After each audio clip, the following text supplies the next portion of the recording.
কাকা এগুলো কি কচু? এই সার কচু, মুখী কচু। মুখী কচু। এখানে কত কাটা লাগাইছেন? 1 বিঘে।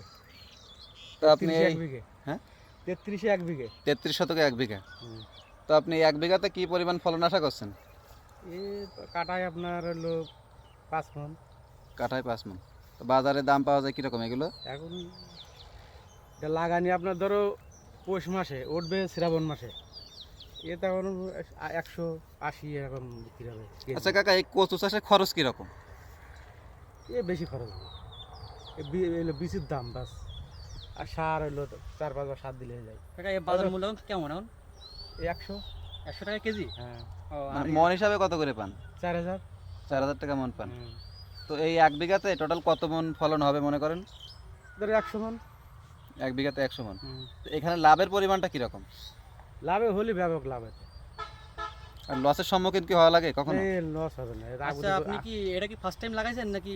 না, আরো লাগাইছি। ও যাক, আপনার তো তাহলে এই বিষয়ে ভালো অভিজ্ঞতা আছে না? আপনি তো কি এখনো তো মার খাননি আপনি না, এই না, টাকায়। না, না, না। এটা আপনি এই জমি কি এই প্রথম লাগাইছেন কচু নাকি এর আগে? এটা প্রথম। ও আচ্ছা আচ্ছা, এর আগে এই জমিতে কি লাগাইছেন? ধান? এর আগে ধান ছিল, পটল ছিল।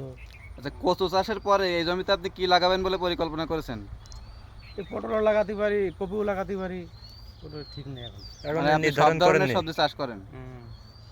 আচ্ছা। কাকা, এই কচুর কাছে আপনার কি কি